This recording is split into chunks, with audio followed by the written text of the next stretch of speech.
Eric R. Dursteler, Associate Professor of History at Brigham Young University, is a former Fulbright Fellow, NEH Fellow, and in 2006-2007 was a Fellow of the Harvard Center for Italian Renaissance Studies in Florence, Italy. Professor Dursteler's research interests focus on the early modern Mediterranean, identity, conversion, and the history of food. If that's not enough to make you hungry for lunch, I don't know what is. His publications include Venetians in Constantinople, Nation, Identity, and Coexistence in the Early Modern Mediterranean, which was published by Johns Hopkins University Press in 2006, and the forthcoming Renegade Women, Conversion and Boundaries in the Early Modern Mediterranean, which will come out in 2009 from Johns Hopkins as well. He received a BA and MA in History from BYU with a PhD in History from Brown University. Dursteler and his wife, Whitney, are the parents of 3 children, Lauren, 19, Colin, 15, and Addie, 9. As I mentioned today, he'll be speaking on some of his research from this forthcoming book, Renegade Women in Early Modern Venice. Please join me in welcoming Professor Eric Dursteler.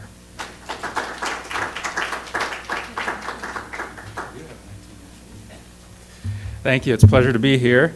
I expect this is a shock to your system, since usually there are ambassadors and political scientists and things like that, people like that at this podium. But today I want to take you back about 500 years and talk to you about Renegade Women. And I guess I should probably start by explaining. My mom calls this book my Wild Women book.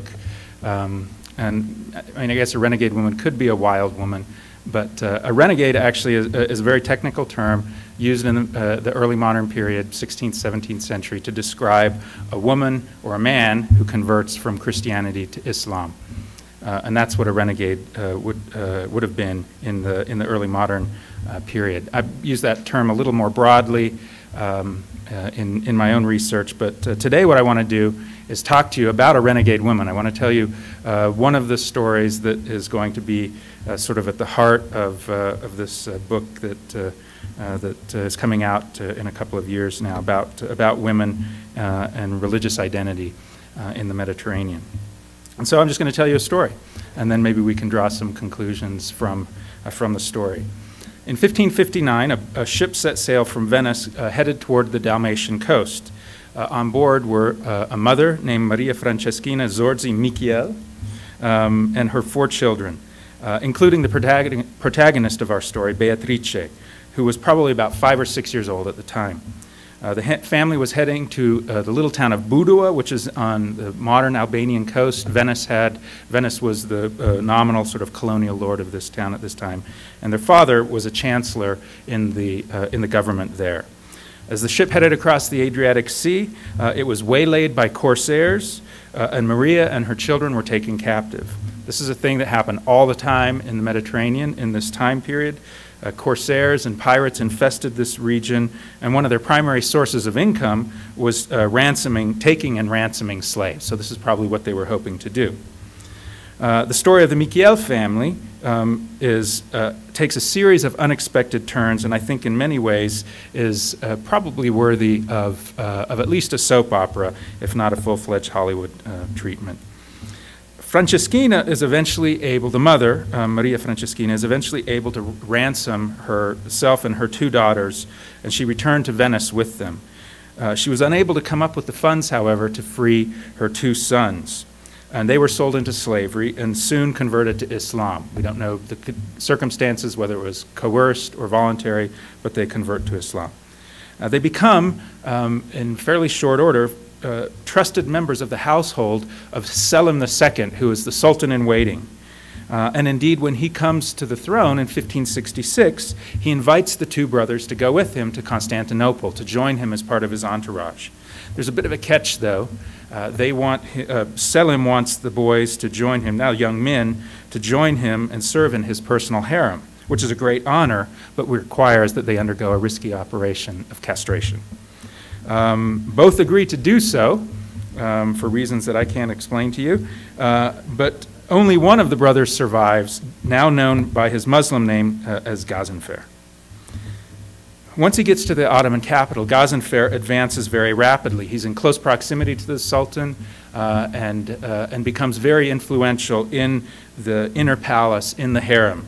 In fact, by 1580, he holds the two most important offices, which is very rare. Usually only one person would hold each of those offices. He's the chief of the gate and chief of the white eunuchs, as well as chief of the privy chamber. All that means is that he is, day in and day out, the closest person to the Sultan. There's nobody that's closer. The chief of the gate sits literally at the gate of felicity, through which every person, every communication, every food item, anything that passes to the Sultan passes in front of his little office. The chief of the privy chamber, I think, is obvious. He sleeps next to the Sultan's room. So he's very close to the Sultan. And this gives him tremendous political power in a period in which the sultans are increasingly, almost entirely sequestered, cloistered from their subjects. They don't even go into their own divan. They sit in a window looking through a screen. They say nothing, and they observe what's going on. This is sort of part of what makes them greater than you and I, greater than the rest of us. Gazan Fair is very successful at these positions. He serves through three sultans: Selim II, Murad III, and Mehmed III. And this stretch of about 30 plus years of service is really unprecedented. Grand viziers come and go in this time period, but the one constant is Gazan Fair. He eventually, his story sort of ends tragically in 1603, and I'll explain this a little more to you at the end of the talk, when he's beheaded as part of a military uprising against Mehmed III. We'll come back to that. This is really Beatrice's story. We're not talking about Gazan Fair. She disappears really from the historical record until the last decade of the 16th century. We know a little bit about her life. When she's freed with her mother, she goes back to Venice. At some point, probably around 1580, she marries, a man named Angelo di Bianchi, who belongs to an important, though not noble, Venetian family. She gives birth to two sons, Baldassare and Giacomo, both in relative quick succession. Within a few short years, however, tragedy strikes the young family when in January 1588, Angelo died at age 33 from about a year-long bout with consumption. And so Beatrice is left as a widow with two young sons, not sure exactly the age, probably under 10 though. To be a widow is not anything unusual in early modern Venice. Women usually are younger than their husbands when they marry, and if they can survive childbirth, have a fairly decent chance of outliving their husbands. Now, Beatrice and her husband Angelo are about the same age, so it is probably a bit more unusual for her to be a widow, probably in her late 20s or very early 30s at most. Venetian society allowed three options for women who lost their husbands. They could go in a convent, they could remarry, or they could remain a widow. A lot of women choose to remain widows. There are some reasons, economic and social reasons, why that might be attractive to them. They could enjoy a certain degree of autonomy as a widow that they wouldn't enjoy as a remarried woman. Most women probably, though, in the end up remarrying, and this is what Beatrice does. We don't know what her motives are, but she marries fairly soon after her husband dies. She marries a Venetian merchant named Zwane Zagis, and she has a daughter with him soon after their marriage. Their relationship sours very quickly. Again, we don't know entirely the story, but it appears that part of the reason is that Zwane, her husband, is interested in controlling Beatrice's, not in substantial financial holdings. She brings a lot of money to the marriage. A lot of that comes because of her connection with her brother, who by this time is a big shot in Constantinople. When she gets married, she has a dowry of 6,000 ducats, which is a lot of money for the day, and comparatively speaking is a really pretty good-sized dowry. The largest dowry in the 1580s is about 20,000 ducats, and it's astronomical. I mean, the dowries usually don't even approach that. That's the highest sort of noble dowry that you would find. The average is probably 3,000 to 4,000 ducats. So she has double that when she gets married. So she's got a lot of money and a lot of property. In Venice, when a woman marries, her husband obtains the right to manage her dowry. He doesn't own it. It remains her possession, but he can manage it. And it seems that Zwane is not managing the Beatrice's dowry in a way that she's satisfied with. If a husband were to waste a woman's dowry, there are courts and disciplinary action that's possible, so she could have taken him to court, but the reality is that legal protection is sketchy at best, and there are all sorts of contemporary accounts that describe women as, quote, hapless victims of men's greed and exposed to husbandly rapacity. So it's very common that a husband, probably particularly a second husband, would try to get his fingers into the pot of gold that his wife brings. Now, as I said, Beatrice did have some legal options to resolve her situation. There are ways in early modern Venice for women who are described as being malmaritate, that is, badly married, to free themselves from their marriage. There are ecclesiastical or civic courts. It's possible to sometimes annul or dissolve a marriage, but these are very exceptional. I mean, there are scholars have pointed to evidence of these, but I think it has to be said that these are exceptional cases. The tens of thousands of married women in Venice in this time period, of them, perhaps a few dozen a year would get an annulment or another way of getting out of their marriage. So it simply is not very common and not very accessible. And so Beatrice is faced with then a marriage she doesn't want. She is faced with a threat, as she sees it, to her significant resources, which represents then a threat to her family, her sons, and their social position as well. And so she decides to solve her problem on her own terms. And in 1591, she gets back on a ship, heads out across the Mediterranean, and goes to Constantinople, to the Ottoman capital.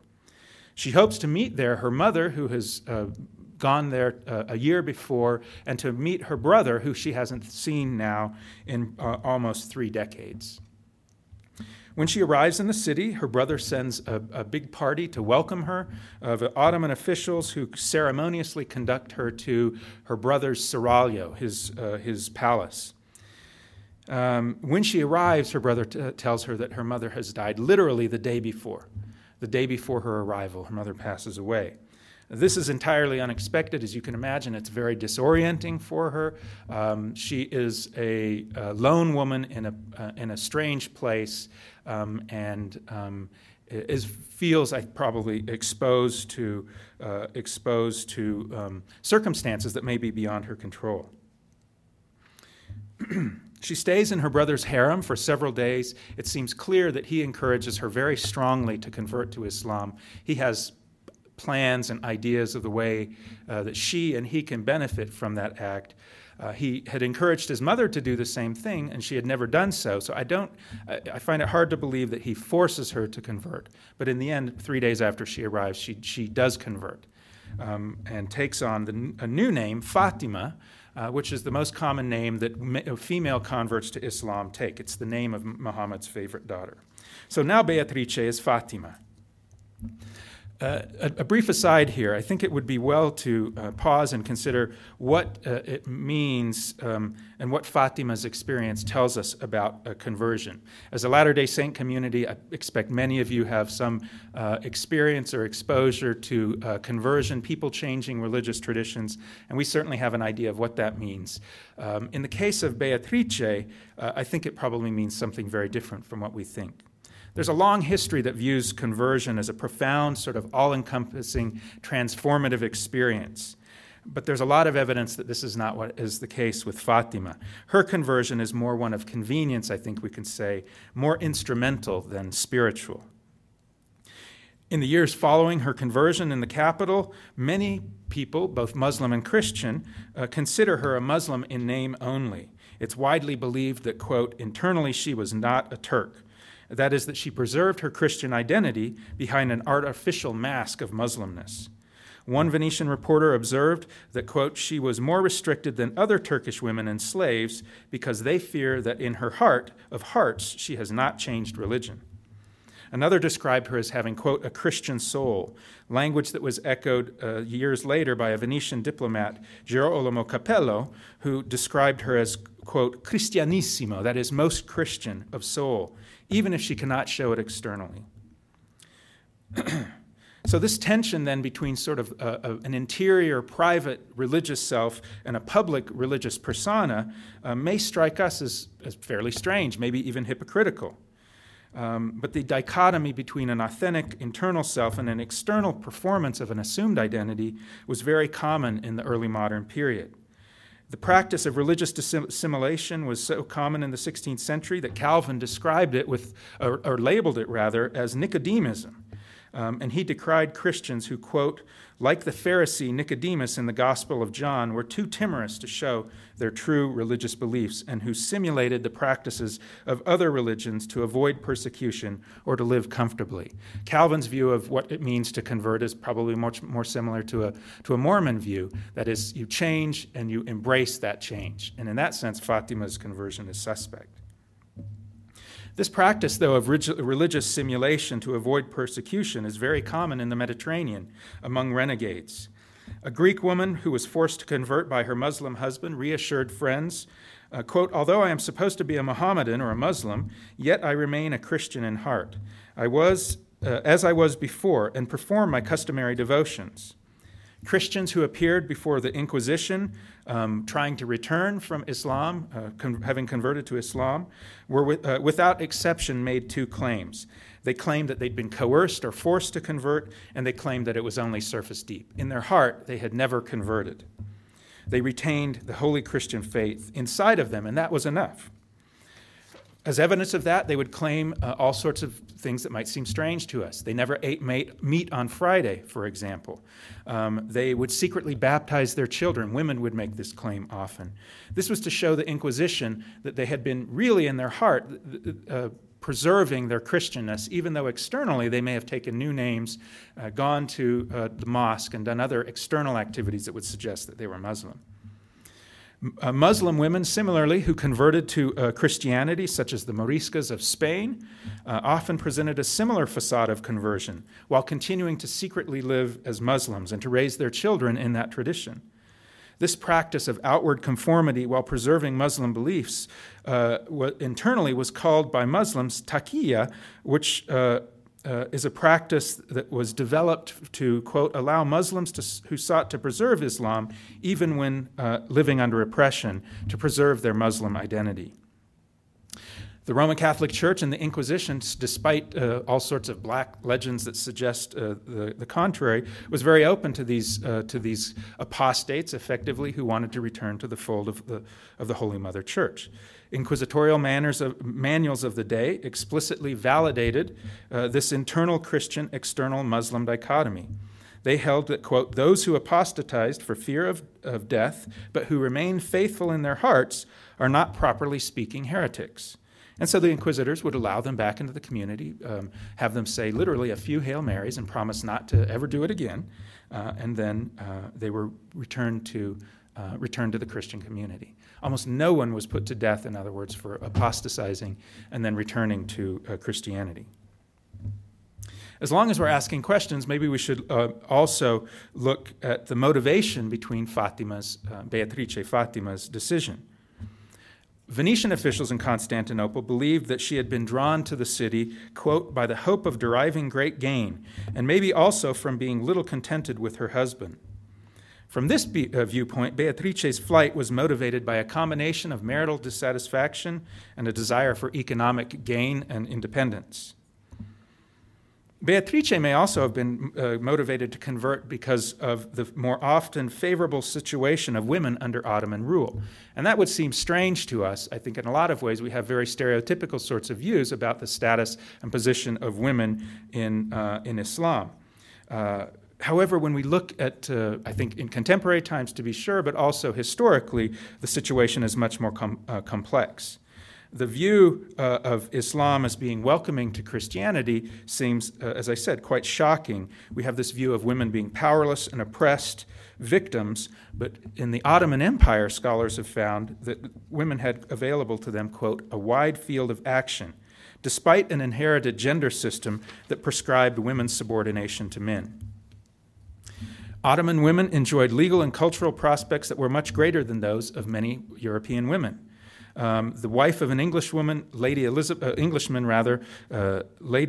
Craven, observed that the Turks in their conduct towards our sex are an example to all other nations. Ottoman girls were considered imperial subjects at puberty, and Sharia law and tradition granted them specific rights. They could control property without the intermediary of men. They could appear before courts. They could even appeal directly to the Sultan on economic and other issues. In fact, non-Muslim Ottoman women often had recourse to Ottoman courts, to Muslim courts, even though legally they were expected to go to their Jewish or their Christian courts. That's because Muslim courts were perceived as being more favorably inclined to the women's issues than Jewish or Christian courts. In fact, one of the easiest way to get rid of a bad husband in the Ottoman Empire was simply to convert to Islam, because in doing so, a divorce was automatically granted. And so this was fairly common. In Christian Europe, as we've seen, it's a little bit more complex. In England, just to give one example, lower-class men who wanted a divorce found it very difficult to obtain, and so they would often resort to what were called wife sales, potentially with the consent of their wife, in which they attempted to escape wedlock, and the image, I think, is suggestive there, escaping wedlock by selling their wives for a few guineas or trading her for an ox.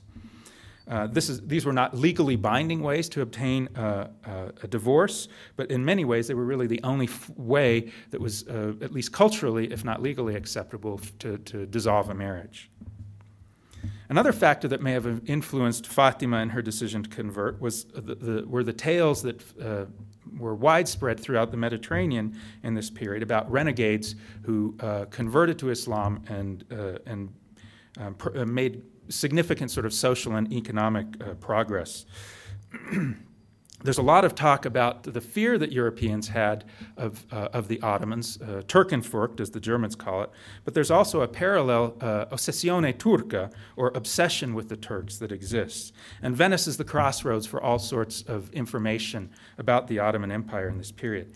There are images, dispatches, stories, and tales that are available widely in the Venetian lagoon. These tales talk about men, but also about women. Some of the most famous of these women include wives and mothers of the sultans. The most famous is Harem Sultana, or Roxolana, the wife of Suleiman the Magnificent, whose slave to Sultana story captured the imagination of European travelers. French and Spanish and Italian playwrights and writers concoct all sorts of tales throughout the next several centuries about this famous woman.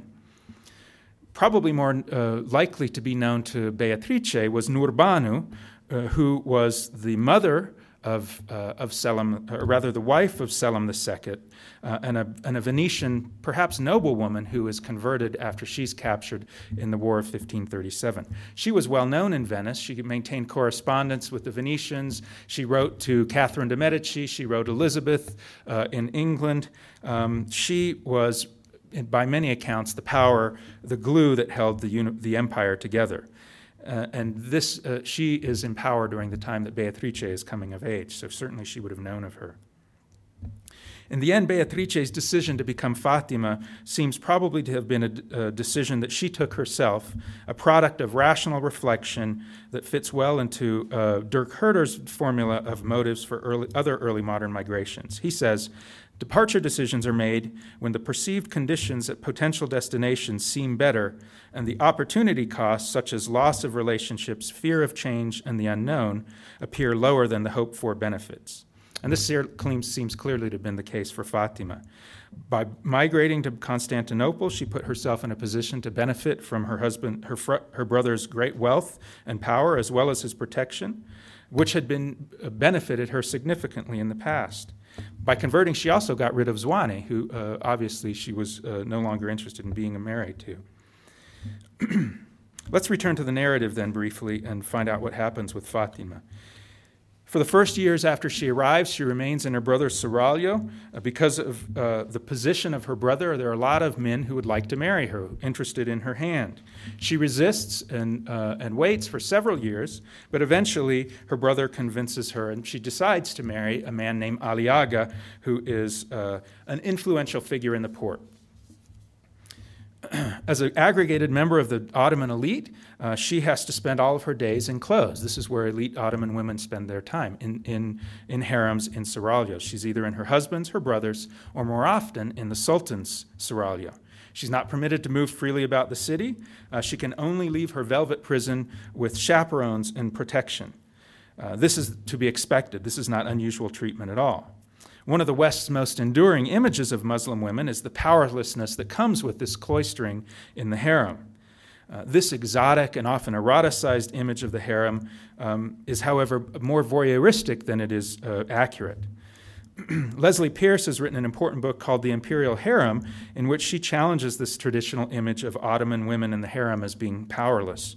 She's shown that as the sultans retreated into their harems and increasingly didn't exit those harems throughout their whole lives, that the women and the eunuchs, like Gazan Fair, who had access to them every day, become incredibly powerful. They're effectively the only ones that have access to the sultan's ear. Harem women patronized important public projects and charitable works. They played an active and decisive decision in affairs of the state. Instead of marginalizing them, it was precisely because they were cloistered that women in the harem, with regular access to the Sultan, became powerful and uniquely able to affect the early modern Ottoman Empire. This, I think, can help us understand Fatima's experience as well. While she is cloistered, this did not prevent her from maintaining regular contacts with the outside world, both in Constantinople and in Venice. And her enclosed status allowed her to exercise power in a variety of ways. She was very politically savvy. Venice's ambassadors describe her as, quote, a woman of great valor and judgment. She became conversant in the language of the court, spoke Ottoman, and for a decade she had unprecedented access to the Sultan's wives, sisters, and mothers. And with this access, she proves to be a good source of information for Venice's diplomats. The Venetian ambassadors and their dragoman interpreters are not able to go into the inner court, into the inner palace. And so they only can receive filtered information from people who are able to. But Fatima becomes a first-hand source of information, and she passes all sorts of information out. She passes information about fleet sizes, about military plans. She talks about the political wranglings that go on every day inside the court. There's a famous account of Beatrice having a knockdown, drag out with another woman in the court who's a close friend of the Sultan mother, and basically winning the day, arguing in favor of a particular Venetian experience, or position rather. In addition to looking out for Venice's interests, Fatima Beatrice also used her position to benefit her family. She starts sending large sums of money back to Venice to benefit her sons. She sends back expensive jewels. In 1607, she buys a large palace in Venice from a Venetian nobleman for about 3,000 ducats. She arranges for important Venetian offices for her sons. She is even able to arrange for a very good marriage for her son Baldassare, despite the fact that half of his family are renegades and apostates in Constantinople. In other words, the boy, because of his family connections, different sort of family connections, and his family wealth, is an attractive catch on the Venetian marriage market. So she does well for herself and her family during her time in Constantinople. Things change in 1603 for Fatima when her brother and her husband are caught up in a violent military uprising. This is a really difficult time in Ottoman history, and I won't go into detail, but suffice it to say that the Ottomans are fighting difficult battles on two fronts. There are revolts that are breaking out within the empire itself. There's a real sense that the sultans are incapable, really, of ruling their empire, and that the women, in fact, are ruling the state. This is the time known as the Sultanate of the Women. And so there are all sorts of disruptive actions that take place. There are revolts, uprisings in the city, often led by the Sultan's military forces themselves.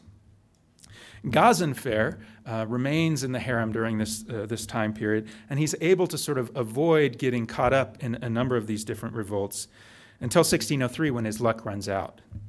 According to the Ottoman historian Naima, a mob of the Sultan's cavalry penetrate the palace and demand an audience with the Sultan. Remember, he doesn't meet with anybody.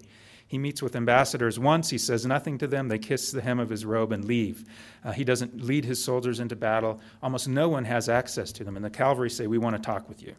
The situation is serious enough that he comes out of his cloistered situation and meets with the soldiers, and they say, basically say, you have bad ministers who are leading you astray. We want you to get rid of those ministers. First, they demand his mother, that he banish his mother from the harem. They realize the tremendous influence that she has over him because of her location, her proximity to him. Mehmed III says, that's not possible. That's an affront to my honor and to the honor of my family. Then the cavalry men respond with a counteroffer. Then give us Gazan Fair's head, and we'll leave you alone. The Sultan again responds, he's my closest friend. I can't give you him. He's my closest advisor. The cavalry start rattling sabers, so to speak, and say, either you give us him, or we'll take you. And given that sort of stark of a decision, obviously Mehmed sacrifices Gazan Fair. So Gazan Fair is brought out. He's forced to kneel before the Sultan. They strip off his jacket. He begs for his life. Mehmet turns to the soldiers and says, is this enough? Please spare my friend. They demand his head. And again, the Ottoman historian describes the execution. He says, a sword of the color of water and as sharp as fire is pulled out, and Gazan Fair's head is chopped off, and it rolls to the feet of the Sultan, who, quote, wept fiercely for having seen murdered before his very eyes the dearest person that he had in the world, without being able to find some way to save him. And that's the end of Gazan Fair's life. That changes everything, of course, for Fatima. Within short order, within a month's time, her husband Ali is also caught up in the revolt. He's nabbed off of a street at night and is taken before the Sultan, who has decreed that he too must die. He's not being very cooperative in a number of different ways. And there are rumors throughout the city that he's loaded and that the walls of his palace are stuffed with gold, which in fact they turn out to be. Once he's killed, his palace, the home of Fatima, is sacked. They dig up the yard. They find barrels full of hundreds of thousands of gold coins. And Fatima, her situation is obviously very perilous in this time period. She decides to remain, though, in Constantinople because she still is in favor with the Sultan, even if she no longer has as close access to the harem as she had before.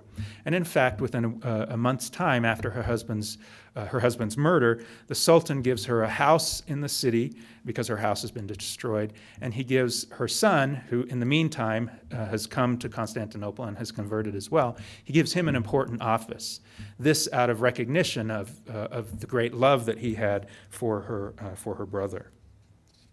After this, Fatima disappears. No more mention of her in the record until 1613, where we have a brief mention that says that she dies. She dies in Constantinople, but her will is registered in Venice, which is a little bit curious. What is also more curious is that she leaves everything she has, her very substantial estate, to 3 religious institutions in the city of Venice, none of them Muslim.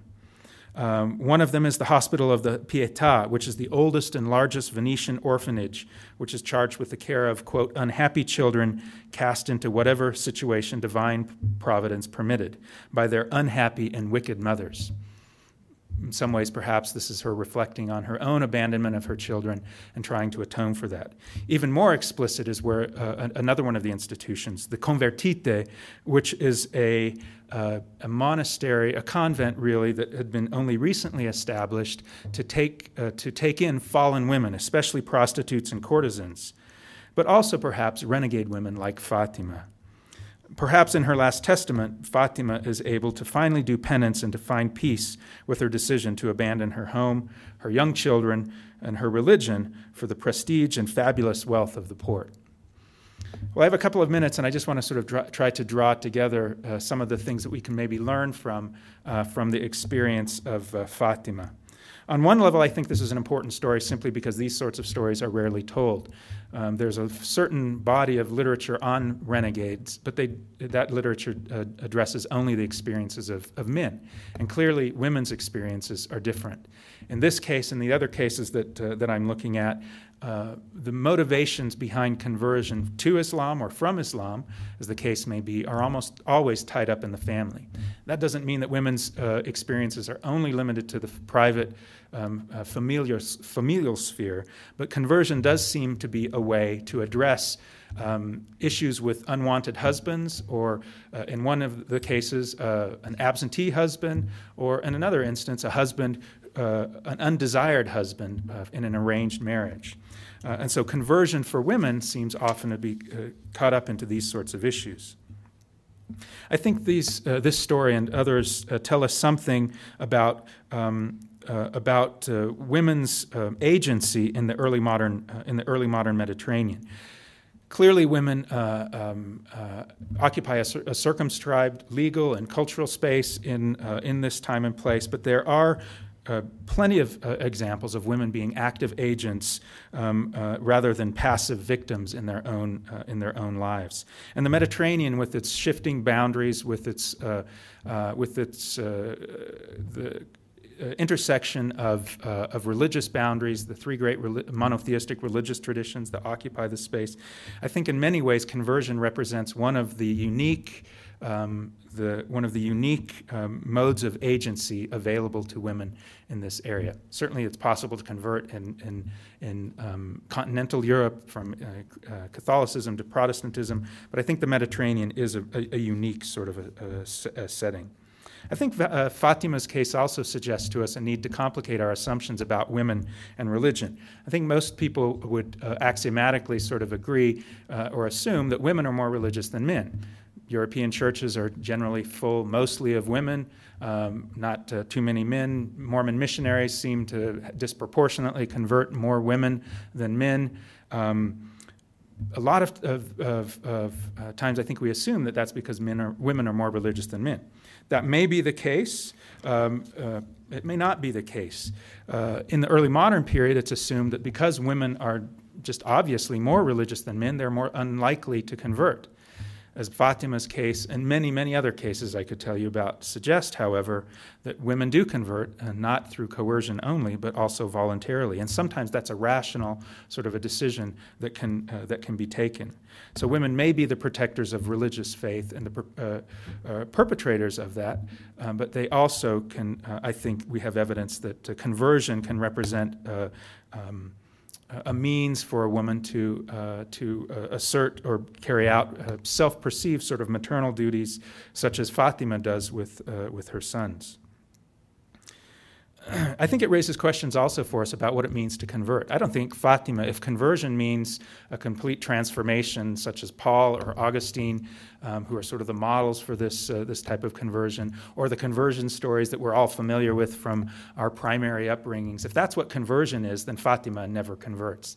I think it's absolutely clear that throughout her life, internally, she sees herself as a Christian. Maybe not a very good Christian, a Christian who needs to do penance, but a Christian nonetheless. In other words, she hasn't embraced in any significant fashion Islam.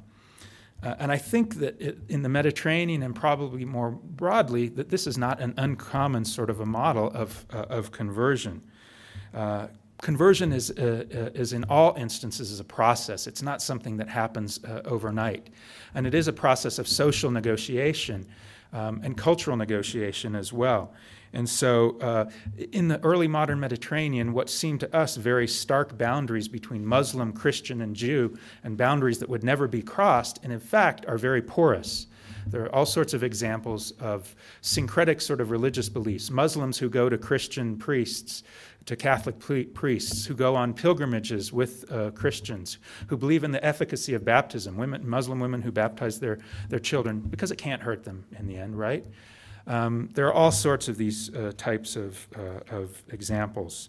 And so I think that in a small way, this little micro-history, the biography of an inconsequential woman in many cases, can open up to us new horizons for understanding religious identity, understanding gender, and understanding the complexity of the early modern Mediterranean world.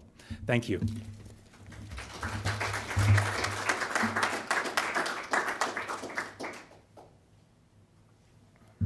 Want me to do questions? Sure. Heaven forbid we let you out even a minute too early. So, you made some or offered some generalizations about women based upon her case, but you're obviously dealing with an elite woman, yeah, a wealthy woman. What about Christian renegades who were not elite? Would the same conclusions hold true there? I mean, I think that class is certainly a factor that has to be mixed into this equation. The book, of course, treats this in greater richness, I hope.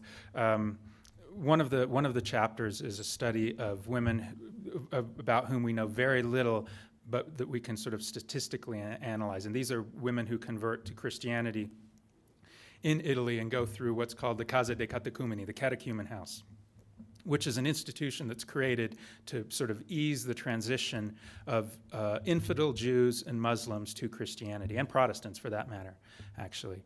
And so there are many, many more instances that can sort of be statistically analyzed without sort of the rich details. And these are almost always, very often, in fact, economic concerns of a much smaller sort of a character are important for these women's conversions as well. Marital sorts of issues that are very similar to Fatima's are almost always a factor in these decisions to convert.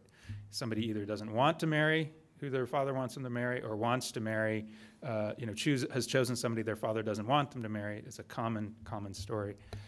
And so they convert to get out of the marriage or to get into a position that they can marry.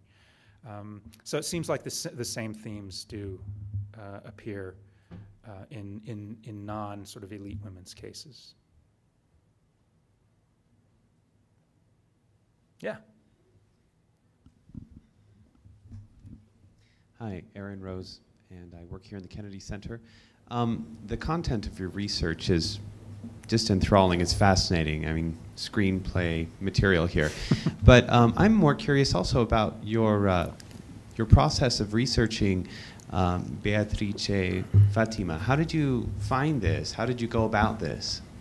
That's a good question. When I was working on my my dissertation, my graduate project, in the process of reading diplomatic correspondence and notarial records in the archives in Venice, I stumbled upon references to Beatrice and to there are 3 case studies that are sort of at the heart of, 4 really, that are at the heart of the book, stories that I kind of try to develop in significant detail. And all of them came out of those records. And that's, I mean, part of what I think Kendall Brown was suggesting about these women is that they are exceptional. That's why they appear in the record.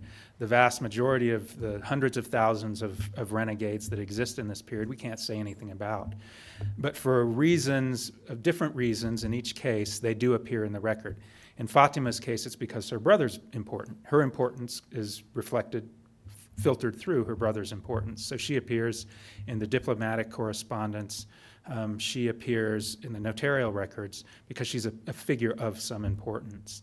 In other instances, the women, for example, there's a case of 4 women, Muslim women, who convert to Christianity from the Greek islands about 50 years after Fatima, and they appear because of the scandal and the diplomatic sort of the potential for diplomatic and even military peril that comes from that conversion. So it becomes a political issue. Preserving the honor of women is one of the things that early modern Mediterranean states seem particularly intent on. Women are perceived as being weaker than men. It's sort of paradoxical. Women are supposed to be stronger than men religiously, but they're also perceived as being Eve-like and the weak link, basically. And so you have to protect women's religiosity. And so this case becomes quite a big sort of diplomatic issue, and it appears then in the diplomatic correspondence as well. So that's where it starts, the stories start, and then it's needle in the haystack time, flipping through hundreds of pages looking for the word Fatima, and it pops up in the strangest places. This last year in Italy, I actually sort of hit a gold mine on one of the women in a religious, the Patriarch's Archive in Venice, who's sort of the head religious figure in the city of Venice, who went and visited one of the women and had a conversation with her and wrote down the dialogue. So bits and pieces from everywhere. Ottoman chronicles as well. Thank you. You bet. Any last questions?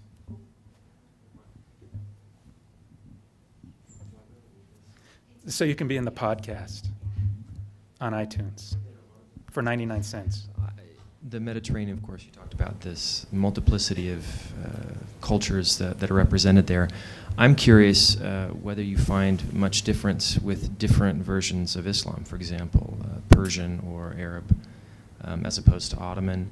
And on the other side, Venice is obviously a pretty unique city-state in Italy. What about other Christian nations or other city-states, their legal systems, culture, approach to religion? How have you managed that in your study? That's a good question. We do sort of generalize with categories like Islam or Christianity, and those are very problematic labels. I think we know a lot more scholarship has been done on the Ottoman Empire, and it seems pretty clear that one of the sort of foundational principles, I guess we could say, of the Ottoman state is a pretty significant tolerance to religious diversity and openness. There's no concerted effort to convert peoples whose land is conquered, for example. There certainly are examples of coerced conversions, but those are exceptions, I think, rather to a rule. And that's evident in the Balkans and other areas, Hungary, which were Ottoman for centuries but remain Christian. So, in comparison to the Persian, I think, though, you can say generally that Islam is pretty open to both religious heterodoxy, but also to anybody coming in, converting. It's a very, very simple process. In Christendom, you have to go through a catechumen house. There's always a suspicion of people who convert that exists to a certain extent in Islam, but not to the same degree. It is literally a matter of bending your little finger and making the profession of faith, and you're a Muslim. Again, what does that mean in terms of real conversion as we might think of it? Can we even speak of real conversion? It's problematic.